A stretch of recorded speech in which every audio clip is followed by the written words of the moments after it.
Hello students, कैसे हैं आप लोग। अभी हम लोग टॉपिक चैप्टर पढ़ रहे, इसका नाम था force and laws of motion. ये हम लोग का वीडियो जो होता है 3 है। वीडियो 1 में हम लोग डिस्कस किए थे आपको बैलेंस्ड फोर्स और अनबैलेंस्ड फोर्स के बारे में, और फिर वीडियो 2 ऑफ फोर्स को डिफाइन किए थे। वीडियो 2 में फर्स्ट लॉ ऑफ मोशन और इनर्शिया के बारे में समझे थे। तो आज की क्लास में हम लोग इनर्शिया क्या, आगे का जो टॉपिक है उसके बारे में हम लोग डिस्कस करने वाले हैं। तो आइए अभी हम इसी टॉपिक से आगे बढ़ते हैं। इनर्शिया क्या होता है। तो आपको बताए थे कि इनर्शिया जो होता है वो एक तो किसी हर बॉडी का प्रॉपर्टी होता है जिसके भी अंदर मास होता है। यानी inertia is the property of the body which contains mass. वैसा बॉडी, कोई भी बॉडी जो मास कॉन्टेन करता है उसके पास में इनर्शिया का प्रॉपर्टी होता है। ठीक है, तो इनर्शिया का प्रॉपर्टी होता है और इनर्शिया डिपेंड करता है मास। पिछले क्लास में बताए थे कि ये मोबाइल में और एक पेन में किसके पास इनर्शिया ज़्यादा होगा। तो सिंपली बात है, मोबाइल के पास मास ज़्यादा तो उसके पास इनर्शिया ज़्यादा होगा। तो कोई भी बॉडी जिसको मास कंटेन करता है उसके पास इनर्शिया होगा, और इनर्शिया डिपेंड करेगा किस पे, मास पर डिपेंड करता है। जिस बॉडी के पास मास जितना ज़्यादा होगा उसके पास इनर्शिया प्रॉपर्टी उतना ही ज़्यादा होगा, वो किसी भी तरह के चेंज को उतना ही ज़्यादा अपोज करेगा। ठीक है, तो ये बात हो गया। अब हम बात करेंगे कि इनर्शिया किस तरह के चेंज को अपोज करता है। तो पिछले क्लास में हम बताए होंगे इनर्शिया जो होता है 3 तरह के चेंज को अपोज करता है। पहला हो गया क्या, change in state of rest, change in state of rest. Second होता है change in state of motion, और तीसरा होता है change in state of direction. यानी आपको इनर्शिया इस 3 तरह के चेंज को अपोज करता है, change in state of rest, change in state of motion और change in state of direction. Inertia इस 3 तरह के चेंज को आपको अपोज करता है। ठीक है, तो चलिए अब एक एक करके इसके बारे में पढ़ते हैं। आइए जानते हैं पहले change in state of rest का मतलब क्या होता है। Change in state of rest, देखिए इनर्शिया जो होता है 3 तरह के स्टेट को चेंज करता है, को अपोज करता है। Change in state of rest, change in motion, change in state of direction. तो अभी हम डिस्कस करेंगे change in state of rest को कैसे अपोज करता है। तो देखिए इनर्शिया बोलता है क्या कि यदि कोई बॉडी रेस्ट में है तो उस बॉडी का इनर्शिया क्या चाहता है कि उस बॉडी को हमेशा रेस्ट में बना के रखे, उसको मोशन में नहीं आने दें। सिंपली समझिए कि इनर्शिया एक प्रॉपर्टी है बॉडी का, जो अगर कोई बॉडी रेस्ट में है तो उस बॉडी का जो इनर्शिया है वो चाहेगा उस बॉडी को रेस्ट में ही रखे, मोशन में नहीं आने दें। ठीक है, वो मोशन में आने का अपोज करेगा। तो ऐसा एग्जाम्पल ये हो गया आपको। यानी change in state of rest मतलब क्या होता है कि यदि कोई बॉडी रेस्ट में है तो इनर्शिया चाहेगा कि वो हमेशा रेस्ट में रहे, मोशन में ना आए। इसको बोलते हैं change in state of rest. तो आइए समझते हैं इस बात को। देखिए अगर पहला आपका एग्जाम्पल है कि अगर आप बस से जा रहे हैं, ठीक है, अगर आप बस से जा रहे हैं, ये बस और कार से बैठ के आप जा रहे हैं, तो क्या होगा, जैसे ही ये बस आपको अभी रेस्ट में है, ये कार अभी रेस्ट में है, जैसे ही कार आगे बढ़ना स्टार्ट होता है तो आप कहाँ जाते हैं, पीछे की ओर आप झुकते हैं कि नहीं। अगर जैसे ये कार आगे की ओर बढ़ेगा या बस आगे या ट्रेन कोई भी चीज़ में आप बैठे हुए हैं, या अपने फ्रेंड के बाइक पे भी आप बैठे हुए हैं, तो आपका फ्रेंड जैसे ही बाइक को आगे तेजी से बढ़ाएगा आप पीछे की ओर जाते हैं। अब बहुत तेजी से एक्सेलेरेट करेगा तो आप पीछे गिर भी जाते हैं। ऐसा क्यों, वो तो आपको आगे ले जा रहा है तो आप पीछे क्यों गिर जा रहे हैं, अपने इनर्शिया के कारण। क्योंकि आपका ये कार जो होता है मोशन में आता है, तो हमारे बॉडी के पास मास है तो क्या इनर्शिया है, और इनर्शिया क्या चाहेगा आपका, इनर्शिया ये चाहेगा कि हम जिस स्टेट में है यानी रेस्ट के स्टेट में है तो रेस्ट के स्टेट को मेंटेन कर सकें। इसीलिए हमारा बॉडी जो होता है वो क्या करेगा, ये पूरा का पूरा ये कार जो होता है मोशन होकर आगे बढ़ जाएगा, लेकिन इनर्शिया हमारे बॉडी को पीछे की ओर पुश करेगा कि अपने रेस्ट के स्टेट को मेंटेन कर सकें, और इस कारण जो होता है बॉडी जो होता है पीछे की ओर चला जाता है। वही चीज़ इसमें होता है बाइक में आप बैठे हुए हैं तो आप किसमें थे, रेस्ट में थे, गाड़ी रुका हुआ था, लेकिन जैसे ही आपका बाइक ये जो फ्रेंड आपका एक्सेलेरेट करता है आप पीछे गिर जाते हैं। क्यों पीछे गिर जाते हैं या पीछे झुक जाते हैं? क्यों? क्योंकि आपका फ्रेंड तेजी से एक्सेलरेट हुआ तो आपका फ्रेंड आगे की ओर बढ़ा और आपका इनर्शिया आपको रेस्ट में रखेगा। वो बोलेगा कि इनर्शिया कि नहीं तुमको रेस्ट में रहना है, इसलिए वो पीछे की ओर इसको खींचेगा और वो पीछे चला जाएगा। इसका मतलब ये होता है कि इनर्शिया रेस्ट के स्टेट को चेंज करने से अपोज करता है। इस कारण ये क्या होता है आपको, ये यहीं पे आपको रह जाता है। हाँ, लेकिन ये यहाँ पीछे झुकता है, लेकिन जब ये आगे की ओर बढ़ने लगता है तो मजबूर होकर ये आगे की ओर बढ़ना स्टार्ट कर देता है कार के साथ में। ठीक है, अब उसके बाद देखिए, सपोज कि आप जो होता है ये ग्लास है, इस ग्लास के ऊपर में हम एक ये रख दिए, पेपर रख दिए और उसके ऊपर क्वाइन यहाँ रख दिए ग्लास के ठीक ऊपर। अब यहाँ पे जैसे ही हम इस पेपर को खींचेंगे तो क्या क्वाइन इसके साथ में आएगा या क्वाइन नीचे गिर जाएगा? देखिए आपकी बुक में भी फिगर दिया हुआ है, पेज नंबर आपको 51, पेज नंबर 51 में आपको फिगर नंबर आपको है 14, फिगर नंबर आपको 14 है, उसको देखिए बुक में। उसमें देखिए क्या कि क्वाइन एक कागज के ऊपर रखा हुआ है, कागज को खींचेंगे तो क्वाइन नीचे गिर जाए, बल्कि कागज के साथ नहीं आएगा। क्यों? कागज इसको बोल रहा है कि मेरे साथ आगे क्यों चलो। कागज को हम खींचेंगे तो क्वाइन को कागज बोलेगा मेरे साथ इधर चलो, लेकिन ये क्वाइन इधर नहीं जा पाएगा क्योंकि इस क्वाइन के पास में क्या है, मास है, तो उसके पास इनर्शिया है और ये क्वाइन रेस्ट में है तो ये इसका इनर्शिया चाहेगा कि इसको रेस्ट में ही रखे, मोशन में नहीं लाए, इसलिए कागज आगे बढ़ जाएगा और ये रेस्ट में रह जाएगा और कागज जाने के कारण ये नीचे गिर जाएगा यहाँ पे। ठीक है, ये हो गया आपका। तो कहने का मतलब क्या है कि आपको ये सब एग्जाम्पल हो गया आपको इसका। उसके बाद एक बात है क्या कि कोई भी ब्लैंकेट है उससे आप उसको आप झाड़ करके उससे गर्दा निकल, ये ब्लैंकेट है, इसमें बहुत सारे डस्ट पार्टिकल्स हैं। आप इसको क्या कीजिएगा, एक बार पकड़ के यहाँ से झाड़िएगा, ये पूरा का पूरा धूल इससे बाहर निकल जाता है। कैसे? ये ब्लैंकेट से अगर झाड़ने से इसका धूल क्यों निकल जाता है? देखिए इसका एक्सप्लेनेशन क्या होता है। ये आपका जो होता है ब्लैंकेट है, इसमें बहुत डस्ट पार्टिकल कंटेन किया हुआ है, तो ये डस्ट पार्टिकल्स के पास मास होता है कि नहीं होता? मास होता है। छोटा से छोटा डस्ट पार्टिकल्स के पास में मास होता है। इसको एक कपड़े को लेके ऐसे जोर से झाड़ते हैं, जोर से ऐसे एक बार जोर से ऐसे झाड़े तो ये क्या हो गया, कपड़े को आप पकड़ रहे हैं ना, पकड़ के झाड़ रहे हैं ना, तो कपड़ा जो होता है आप पकड़ के इसको खींच रहे हैं तो कपड़ा तो मोशन में आ जाता है, लेकिन ये जो डस्ट पार्टिकल्स का इनर्शिया क्या बोलेगा, भले ही कपड़ा आगे बढ़ जाए लेकिन तुम लोग को रेस्ट में रहना है, इस कारण ये कपड़ा आगे बढ़ जाता है और ये जो डस्ट पार्टिकल्स है यहीं पे आपको रेस्ट में रह जाता है। बात को ध्यान समझिएगा, दिक्कत हो सकता है आपको।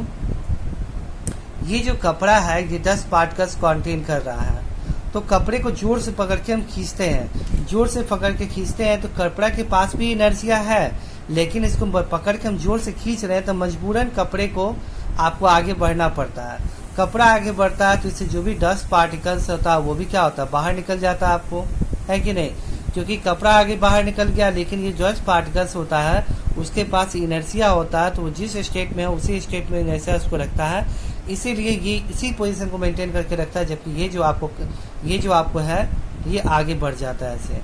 ठीक है, और ये डस्ट पार्टिकल नहीं रह जाता और इससे डस्ट पार्टिकल बाहर निकल जाता है। ठीक है, तो ये आपको अब सब समझ में आ गया होगा। तो ये सब इनर्शिया ऑफ रेस्ट का एग्जाम्पल है, बाकी आप लोग बुक पढ़ के समझ सकते हैं और दिक्कत है तो, या फिर हमसे पूछ सकते हैं दोबारा।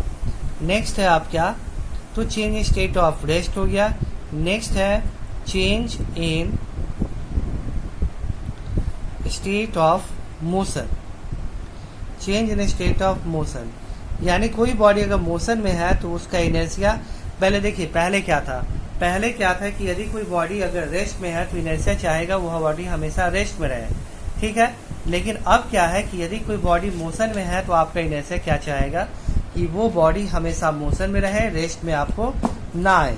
ठीक है ना, वो बॉडी मोशन में रहे, वो रेस्ट में आपको ना आए। ठीक है, तो ये आपको होता है, यानी कोई बॉडी अगर पहले रेस्ट में है तो उसको चाहेगा रेस्ट में इनर्शिया रखना, लेकिन अगर बॉडी मोशन में आ गया तो इनर्शिया क्या चाहिए, वो हमेशा मोशन में रहे। जैसे एग्जांपल, आप किसी बस में बैठे हुए हैं, ये बस में बैठे हुए सीट है बस का, इसके ऊपर बैठे हुए हैं, बस ये पूरा बस जो होता है आगे की ओर मूव कर रहा है, आगे की ओर मूव कर रहा है वी वेलोसिटी से, मानते 40 किलोमीटर पर आवर की स्पीड से मूव कर रहा है। एक बैक ड्राइवर ब्रेक अप्लाई करता है, ड्राइवर ब्रेक अप्लाई करता है, बस को रोकता है, जैसे ही बस को रोकता है आप आगे की ओर झुकते हैं, है कि नहीं। आप देखे होंगे कि जैसे ही आप गाड़ी जा रहे हैं, आपके फ्रेंड के आप बाइक पे बैठे हुए हैं, जैसे ही आपका फ्रेंड बाइक पे ब्रेक लगाता है आप आगे की ओर झुक जाते हैं, है कि नहीं। ऐसा क्यों होता है? इसलिए होता है कि हमारे बॉडी के पास में इनर्शिया है, और जानते हैं इनर्शिया क्या चाहता है। अगर कोई बॉडी मोशन में है तो इनर्शिया चाहेगा कि वो बॉडी हमेशा मोशन में रहे, रेस्ट में आपको ना आए। इस कारण क्या होता है कि अगर हम ब्रेक अप्लाई करते हैं तो वो गाड़ी जो होता है क्या होगा, आपका आगे की ओर वो आदमी झुक जाता है, ठीक है ना, आगे की ओर झुक जाता है, क्योंकि बॉडी का जो इनर्शिया है वो चाहता है कि भले ही आपको बस रेस्ट में आ जाए, लेकिन आपको रेस्ट में नहीं आना है, आपको मोशन में ही रहना है, और इस कारण ये मैक्सिमम कैपेसिटी तक आपको मोशन में रहता है और आगे की ओर झुक जाता है, ठीक है। तो ये इनर्शिया ऑफ मोशन का एग्जाम्पल हो गया। यदि कोई बॉडी मोशन में रहेगा तो उसके बाद मोशन में रहेगा, वो कभी भी अपने स्टेट को चेंज नहीं करना चाहेगा, ठीक है। नेक्स्ट है कि आपको third, inertia of direction. Inertia of direction या फिर लिख सकते थे change state of direction. Inertia direction के चेंज को अपोज करें। देखिएगा आप स्ट्रेट लाइन में जा रहे हैं तो आपको कोई प्रॉब्लम नहीं होगा, आप आराम से स्ट्रेट लाइन में मूव कीजिएगा, आपको कोई दिक्कत नहीं होगा। लेकिन आप जैसे ही अपने डायरेक्शन को चेंज कीजिएगा, जैसे कि आप देखते हैं बस वाला आपको ऐसे गाड़ी घुमाया, इस तरफ से गाड़ी घुमाया, तो आप अगर ऐसे जा रहे हैं, जैसे ही गाड़ी वाला ऐसे घुमाया तो आपको इस तरफ फोर्स लगेगा, आप इस तरफ झुकिएगा, और गाड़ी को ऐसे घुमाया तो आपको इस तरफ फोर्स लगेगा, है कि नहीं। आप देखते हैं जैसे ही आपका गाड़ी घूमता है तो आप लेफ्ट, अगर राइट गाड़ी को घुमाते हैं गोल तो आप लेफ्ट तरफ फोर्स लगता है, लेफ्ट घुमाते गाड़ी को तो राइट तरफ फोर्स लगता है। क्यों? क्योंकि आपका बॉडी जो होता है स्ट्रेट लाइन में है, तो इनर्शिया चाहता है आप हमेशा स्ट्रेट लाइन में चले, अपने डायरेक्शन को चेंज ना करें। ध्यान समझिएगा, यदि कोई बॉडी अगर स्ट्रेट लाइन में मूव कर रहा है तो आपका बॉडी का इनर्शिया चाहेगा कि वो हमेशा स्ट्रेट लाइन में मूव करे, डायरेक्शन चेंज ना करें। अगर आप डायरेक्शन चेंज करते हैं तो उसको अपोज करेगा, तो आप इधर डायरेक्शन चेंज करते हैं तो आप पे फोर्स इनर्शिया इधर लगाएगा, आप इधर डायरेक्शन चेंज तो इस पे फोर्स इधर लगाएगा, ठीक है। तो ये बात होता है, ये बात हो गया, यानी इनर्शिया के डायरेक्शन को चेंज को अपोज करता है। चलिए अब इसको हम एक और एग्जांपल आपको समझा देते हैं, चेंज स्टेट ऑफ मोशन। यानी कोई बॉडी अगर मोशन में है तो हमेशा चाहता है मोशन में रहना, रेस्ट में नहीं आना। अगर बाई द वे आप ट्रेन से जा रहे हैं, इसका एक और एग्जांपल बता देते हैं। ट्रेन से आप जा रहे हैं, आप एक बैग ट्रेन चल रहा है, ट्रेन चल रहा है, आप एक बैग ट्रेन से चले, कूद गए तो क्या होगा? आप कूदेगा, जैसे ही ट्रेन से आप कूदिएगा तो जिस डायरेक्शन में ट्रेन मूव कर रहा है उसी डायरेक्शन आप मुंह की तरफ से गिरिएगा, है कि नहीं। ऐसा क्यों होता है? पहली बात, अगर ट्रेन या बस पे आप चढ़े हुए हैं और ट्रेन और चलते हुए ट्रेन और बस से आप कूदते हैं तो आप जिस डायरेक्शन में बस या ट्रेन चल रहा है उस डायरेक्शन में मुंह की तरफ से आप गिरिएगा। ऐसा क्यों? सिंपली बात है कि आप बस में या फिर ट्रेन में बैठे हुए हैं तो आपका बस और ट्रेन के मोशन कर रहा है, आपको मोशन में है, और आपका बॉडी भी मोशन में है। तो आप जैसे ही कूदिएगा तो आपका मोशन से किस स्टेट में चलेगा? रेस्ट में आ जाएगा। तो इनर्शिया क्या चाहेगा कि आप अगर मोशन में है तो हमेशा मोशन में रहिए, रेस्ट में नहीं आइए। ये आपका इनर्शिया चाहता है। इनर्शिया चाहता है कि आप रेस्ट मोशन में है तो मोशन में रेस्ट में नहीं आइए। तो आप जैसे ही बस से कूदते हैं या ट्रेन से कूदते हैं तो आपका नीचे वाला पैर होता है, फ्लोर, ये जो आपका लेग होता है, पैर, ये पैर आपका है, ये पैर है आपका, तो ये पैर जमीन के साथ कांटेक्ट में आता है तो ये रेस्ट में आ जाता है आपको, क्योंकि जमीन के साथ फ्रिक्शन फोर्स लगता है, रेस्ट में आ जाता है। लेकिन आपका अपर बॉडी जो होता है वो मोशन, इनर्शिया के कारण मोशन में रहता है, इस कारण आप आगे की ओर गिर जाते हैं, ठीक है। समझ में आया? यानी कहने का मतलब चलती ट्रेन और बस से अगर कूदिएगा तो आपके पास में मोशन में आप रहिएगा, और आपका बॉडी चाहेगा कि आपका इनर्शिया कि आप मोशन में रहिए, रेस्ट में नहीं आइए, इसलिए आप आगे की ओर गिर जाते हैं। उससे बचने के लिए हमको क्या करना पड़ेगा? हम उससे बचने के लिए हम अब जैसे ही ट्रेन और बस से कूदिए तो ट्रेन और बस के साथ में उसके डायरेक्शन में आप कुछ देर तक आप मूव करते रहिए, दौड़ते रहिए, धीरे धीरे अपने स्पीड को कम कीजिए। तो इससे क्या होगा? आपका इनर्शिया भी कम अपोज करेगा और गिरिएगा आप नहीं। तो समझ में आ गया होगा, इनर्शिया किसी भी तरह के चेंज को अपोज करता है। इनर्शिया 3 तरह के चेंज को अपोज करता है: change in state of rest, change in state of motion, change in state of direction. और एग्जाम्पल के साथ समझ में आ गया होगा। आइए अब हम लोग पढ़ते हैं क्या मोमेंटम के बारे में। आखिर ये मोमेंटम क्या होता है।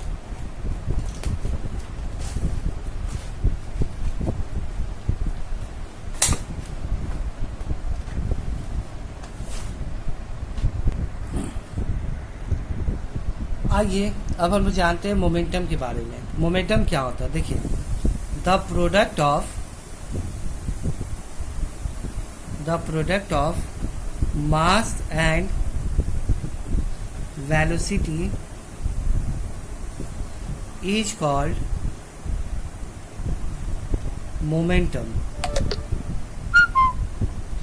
मास और वेलोसिटी के प्रोडक्ट को हम बोलते हैं क्या, मोमेंटम बोलते हैं। ठीक है, या इट इज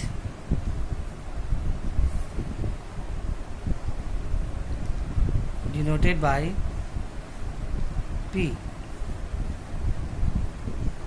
देखिए मास और वेलोसिटी के प्रोडक्ट को हम बोलते हैं क्या, मोमेंटम बोलते हैं। यानी product of mass and velocity is called momentum which is denoted by capital P। यानी अगर बॉडी के पास, ये बॉडी इसके पास मास m है, इसका वेलोसिटी v है, तो आपसे अगर मोमेंटम पूछेगा इस बॉडी का तो क्या लिखेगा, इसका मोमेंटम डेट मीन्स P बराबर होगा m इंटू v होगा। P इसका मोमेंटम पूछेगा तो P बराबर m इंटू v होगा। यानी मोमेंटम बराबर होता है क्या, मोमेंटम बराबर होता है मास इंटू वेलोसिटी। मास और वेलोसिटी के प्रोडक्ट को हम बोलते हैं क्या, मोमेंटम बोलते हैं। उसको हम लोग P से डिनोट करते हैं। यानी product of mass and velocity is called momentum which is denoted by capital P। इसको हम लोग कैपिटल P से डिनोट करते हैं। पहले आप लोग रटिए जो हम बोल रहे हैं, उसके बाद समझिएगा मोमेंटम का क्या यूज है और क्या होता है ये। अभी सिर्फ समझिए कि मोमेंटम किसे बोलते हैं, मास और वेलोसिटी के प्रोडक्ट को बोलते हैं मोमेंटम। इसको कैपिटल P से डिनोट करते हैं।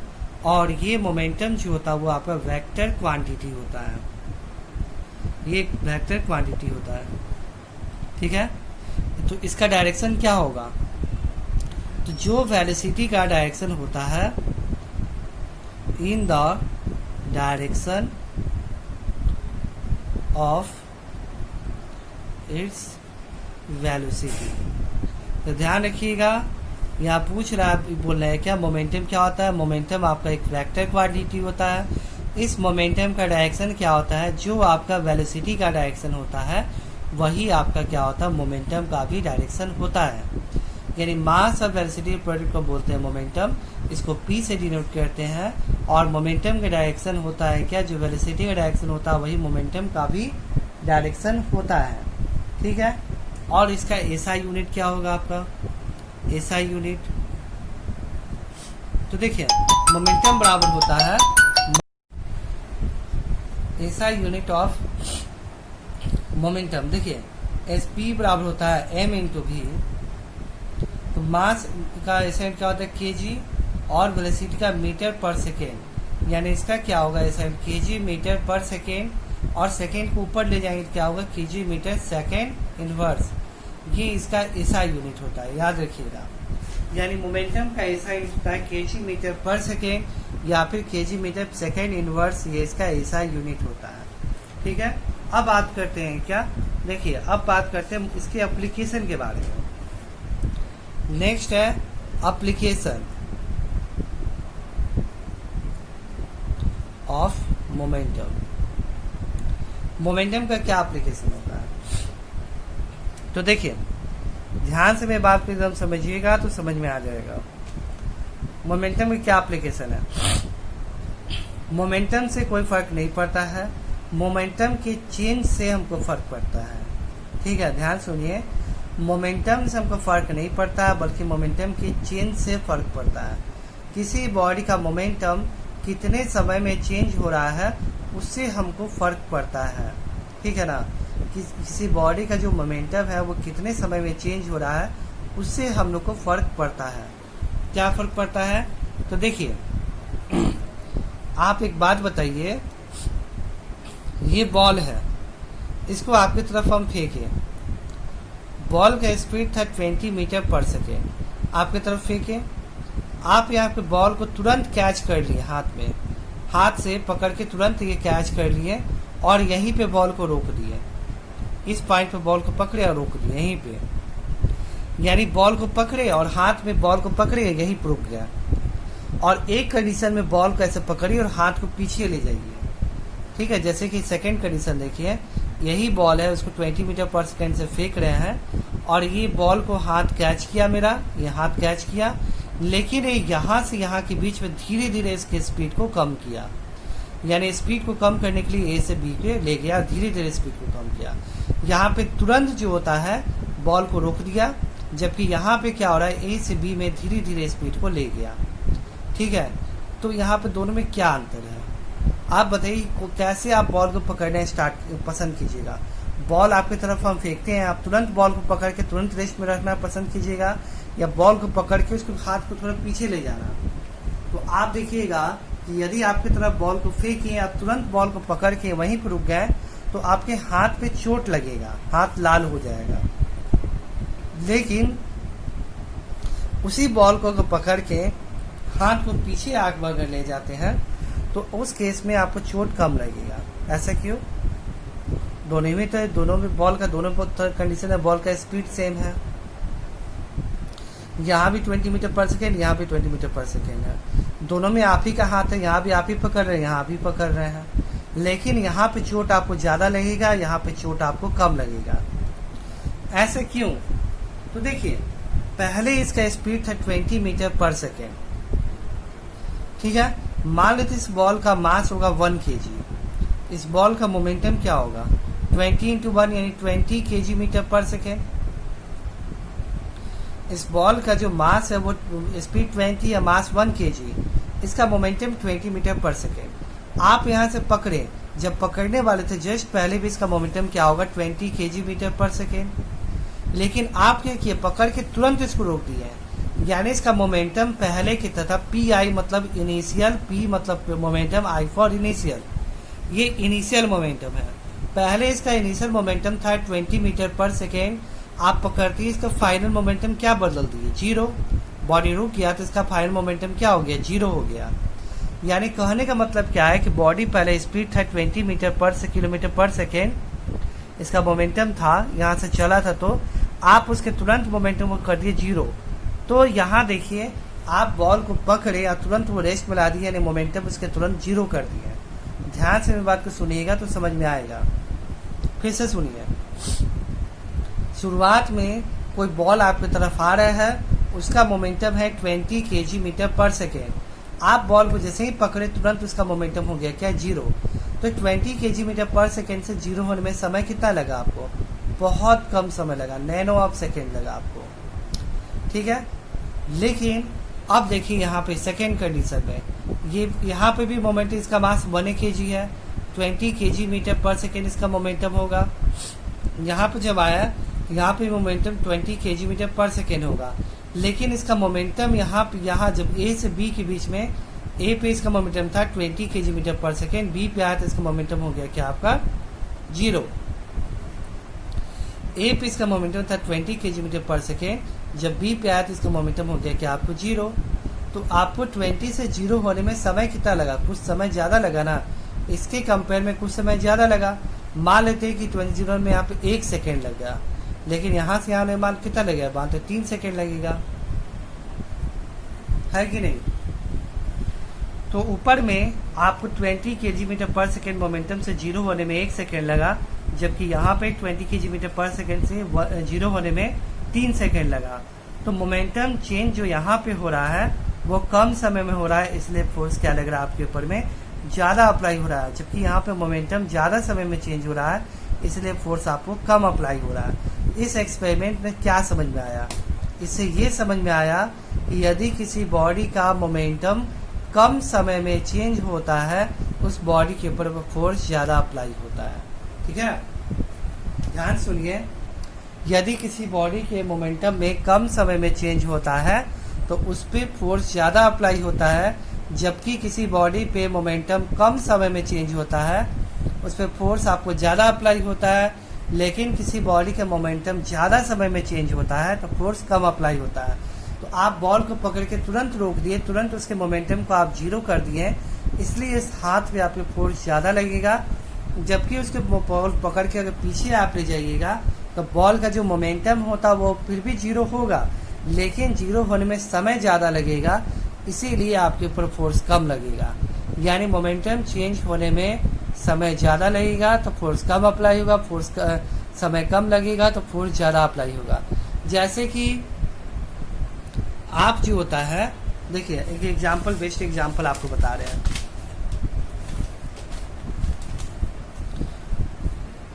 ये आपका छत है, इस छत पे आप ये बालू यहाँ रखा हुआ है, ये छत से आप यहाँ कूद रहे हैं, आप इस छत से यहाँ से आप कूद रहे हैं या नीचे की ओर कूद रहे हैं, तब बालू के ऊपर कूदिएगा, ठीक है। और ऐसे ही छत से आप यहाँ कूद रहे हैं, इस तरफ से कूद रहे हैं और आप फ्लोर के ऊपर कूदिएगा, सिंपल फ्लोर है इसके ऊपर कूदिएगा। तो बताइए आप बालू के ऊपर, सैंड के ऊपर कूदना पसंद कीजिएगा या फिर इस फ्लोर पे कूदना पसंद कीजिएगा। प्रैक्टिकली तो किसी के ऊपर कूदना पसंद नहीं कीजिएगा, लेकिन फिर भी हम आप पूछ रहे हैं दोनों में किस पे कूदना ज़्यादा पसंद कीजिएगा, ये बालू के ऊपर में या फिर डायरेक्ट फ्लोर के ऊपर में। आप बोले सर बालू के ऊपर कूदेंगे ना चोट कम लगेगा, और इस पे फ्लोर के ऊपर कूदेंगे तो चोट ज़्यादा लगेगा। क्यों? बालू के ऊपर क्या होता है, बालू के ऊपर आप गिरिएगा, उससे क्या होगा कि बालू आपका, आप गिरिएगा तो आपके पास वेलोसिटी होगा, मास होगा, तो आपके पास मोमेंटम होगा, कुछ इनिशियल मोमेंटम होगा। आप जैसे कूदिएगा, यहाँ जब आइएगा तो वो आपका पैर अंदर धंसेगा, तो आपका मोमेंटम जो वो जीरो होगा, लेकिन जीरो होने में समय ज़्यादा लगेगा, क्योंकि बालू के ऊपर कूदिएगा तब थोड़ा सा धंसिएगा बालू में, तो आपका मोमेंटम जो होता है धीरे धीरे चेंज होगा, ठीक है। और मोमेंटम चेंज होने में समय ज़्यादा लगेगा तो फोर्स क्या होगा, कम अप्लाई होगा। वही आप डायरेक्ट फ्लोर के ऊपर कूदिएगा, फ्लोर के ऊपर कूदिएगा तो क्या होगा, आपका मोमेंटम तुरंत जीरो हो जाएगा, तो फोर्स आपके ऊपर ज़्यादा अप्लाई होगा और इसलिए चोट लगेगा। यानी कहने का मतलब ये है क्या कि मोमेंटम अगर कम समय में चेंज होता है तो फोर्स ज़्यादा अप्लाई होता है, मोमेंट ज़्यादा समय में चेंज होता है तो फोर्स कम अप्लाई होता है, ठीक है। अब अगले क्लास में न्यूटन सेकेंड लॉ और न्यूटन थर्ड लॉ कंप्लीट करेंगे, और फिर एक टॉपिक बच जाएगा कंजर्वेशन ऑफ मोमेंटम, वो कंप्लीट हो जाएगा। ये चैप्टर हमारा। Thank you.